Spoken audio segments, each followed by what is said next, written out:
Check out 6 Points, one of the oldest sets on the Universal level. I hear this is where John Wayne and Jimmy Stewart shot a few of their westerns. That's right. That's where I aim to shoot you. Looks like we got ourselves a Mexican standoff. Lucky shot. Now what say you mount up and get out of town while the getting's good? All right. Well, I'll see you again, pal. Or you can count on me, pal. Again. This is the beginning of a beautiful friendship. Well, we just have to talk it out, that's all. Now, he mentioned John Wayne. John Wayne was not his real name. His real name was Marion Michael Morrison. Not as tough sounding as John Wayne, right? Coming up here on your left, you're going to see our underwater tank. You'll see a glimpse of it on your screens as well. Now, we use this when we want to put actors underneath the water, but we don't want the crew, the director, and most importantly, the camera to get soaked. So we use that little windows in there and shoot them underwater. We shot scenes from Dragnet out here, starring Tom Hanks and Dan Aykroyd. Now, if you can believe it, we are driving over the surface of the moon right now. Well, not really, but this was the surface of the moon for Apollo 13. Ron Howard looked at this little area and said, you know what? Let's shoot the surface of the moon. And it starred Tom Hanks as well. I guess he likes Universal, doesn't he? Now, folks, I want to take you back to Skull Island. I know we were there for King Kong, and King Kong was a great example of a beautiful way to show you CGI, computer-generated imagery. But I want to take you back.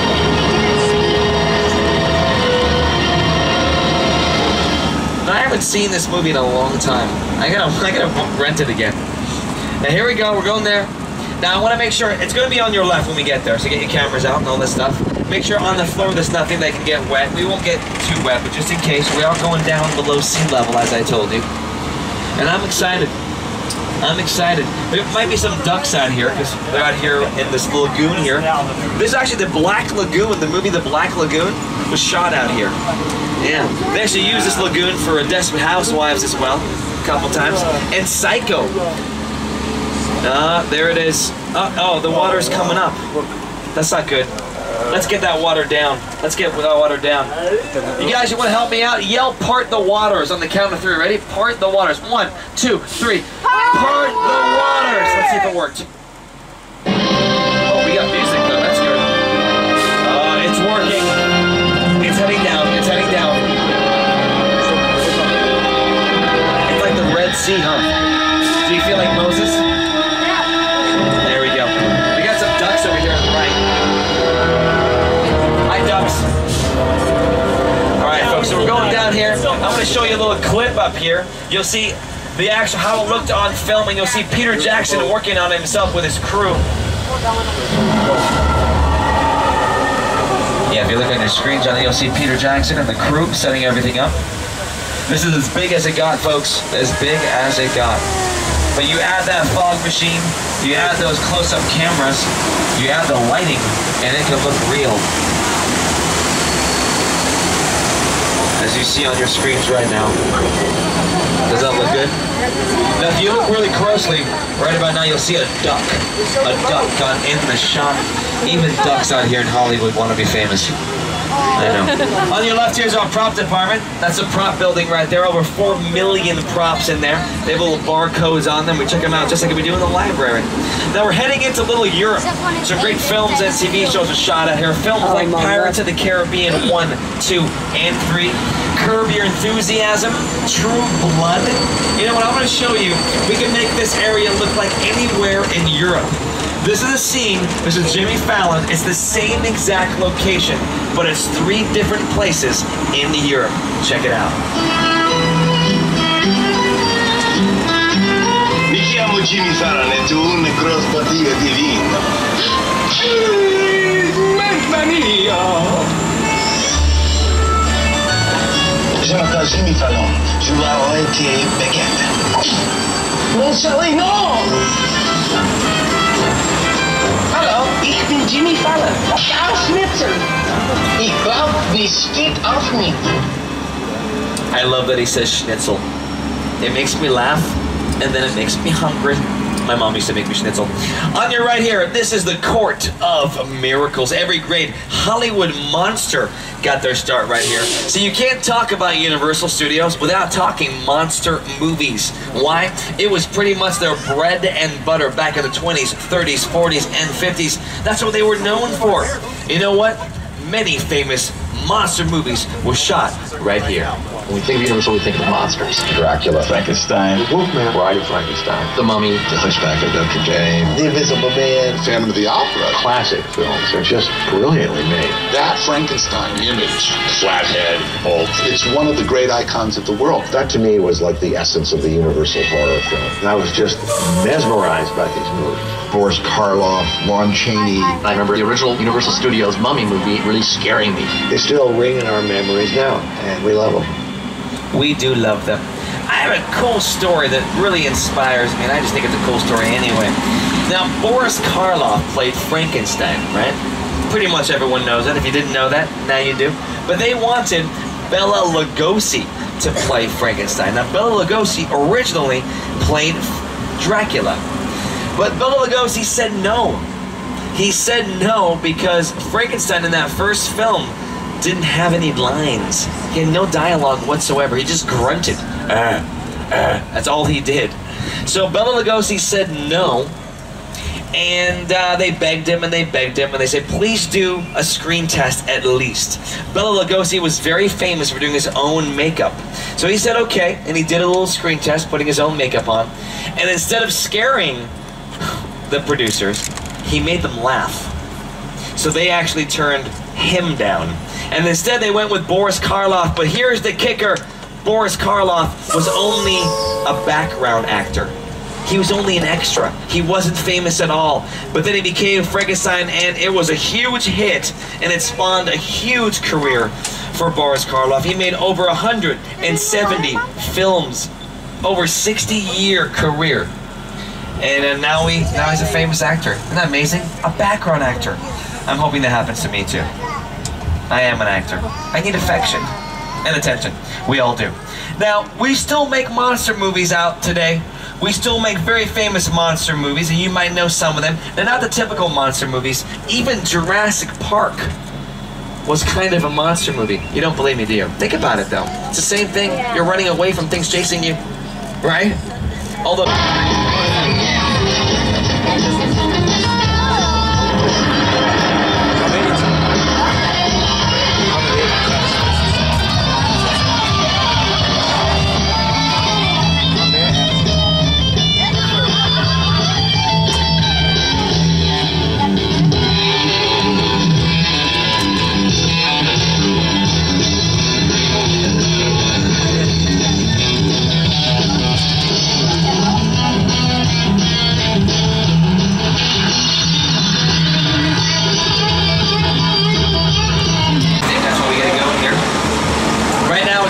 to be San Francisco, a subway station in San Francisco. It could be anywhere we want it to be. But you can see all the props on the walls, the posters. You even see some lighting equipment over there. On the upper left-hand corner is our little craft service table with some food on. Oh, whoa, whoa, whoa, whoa, whoa, whoa. All right. Sorry about that. We do get small tremors here in Southern California. Nothing at all to worry about, okay? Oh, that does not feel good, does it? Okay, okay, hold on tight, folks, hold on tight. The ceiling is caving in there, and they left the ceiling. Okay, oh, that's gasoline tanker, watch out, folks, watch out. Okay, it's on fire. It is on fire right there. That's not good. Oh, that did not feel good. What am I sitting on? It's not very comfortable.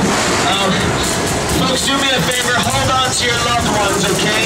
You know, your iPhones and your droids. Oh, and iPads, I'm sorry, I forgot about the iPad. Uh-oh. Is that electricity? That is not a good, oh yeah. Okay. Okay. Oh, whoa, whoa, whoa. Whoa. Oh, that's that sound. There's a train on your left, the train!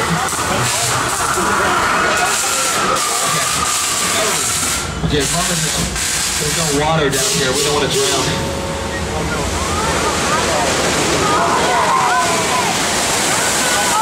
Alright.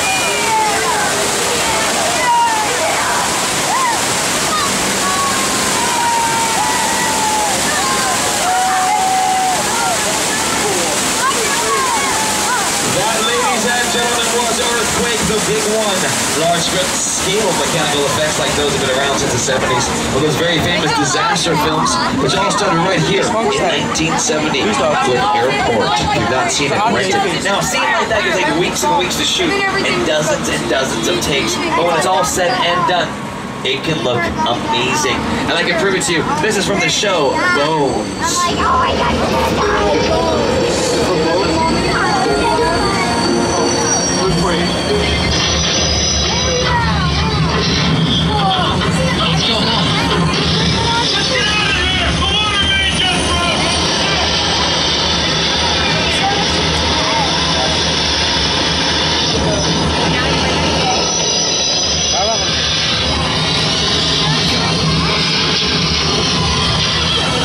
Now we're gonna go to Amity Island, folks. I know you heard of it. They were terrorized by a great man-eating white shark by the name of Jaws, but everything's fine now. We got police divers out there, making sure it's safe for us, including my buddy George is out there. I just got him the job. Today's his first day. I'm excited for him. There's his boat right there. He should be right beside it. Oh, there he is. See the bubbles right there? Yeah, that's it. Uh-oh.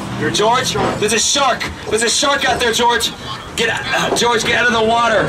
Get out of the water, George. He can't hear me. That's not good. George, get out of the water. The boat is like 5 feet behind you. George. Jorge. Can't hear me. He doesn't even have insurance yet. That's not good. Ew, that's not pretty. Okay, folks, we're gonna move up right beside these red canisters right here, marked flammable. I'm sure we'll be safe right here. Now, as long as the shark takes that yellow buoy out there, that's the bait. He took the bait and the pier. Okay, that's gasoline from that hose. As long as there's no fire, we'll be okay. That's a lot of fire right there. That's really hot. Okay, that's the whole thing's ablaze. Folks, do me a favor, look at me. I'm a professional. I will save you.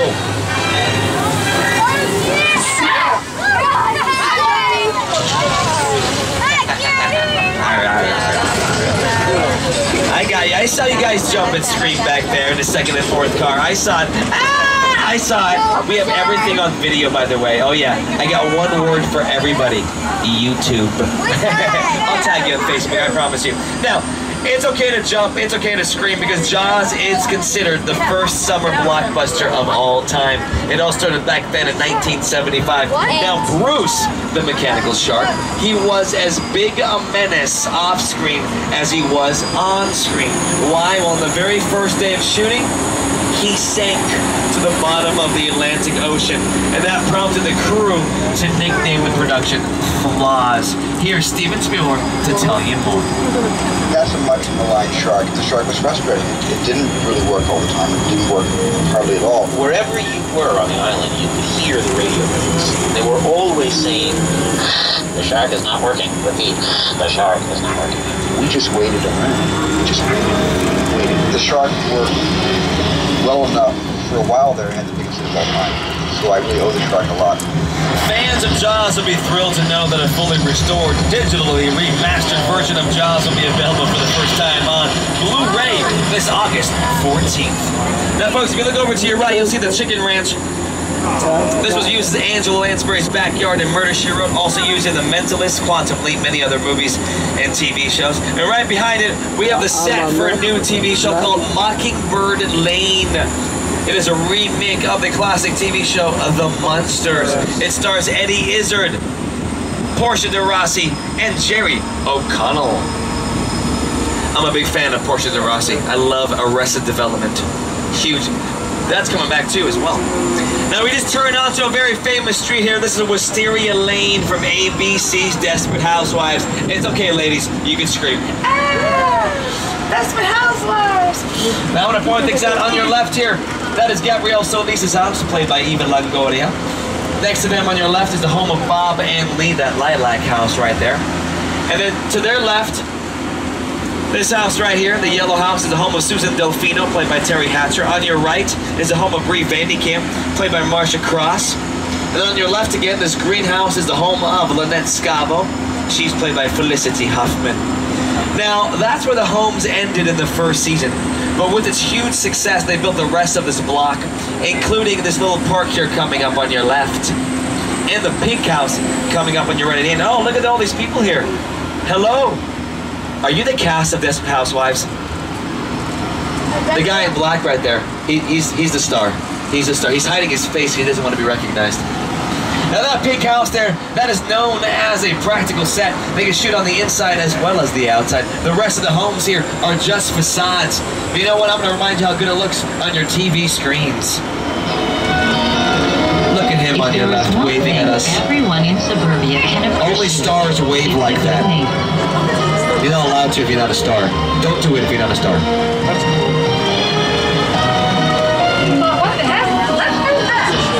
Folks, I want to point out something on your right here coming up.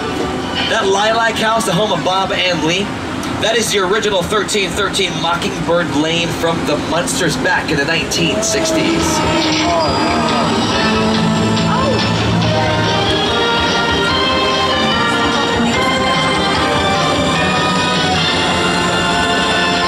And then we get the new 1313 Mockingbird Lane here on your right. You get a really good view if you want to take some pictures.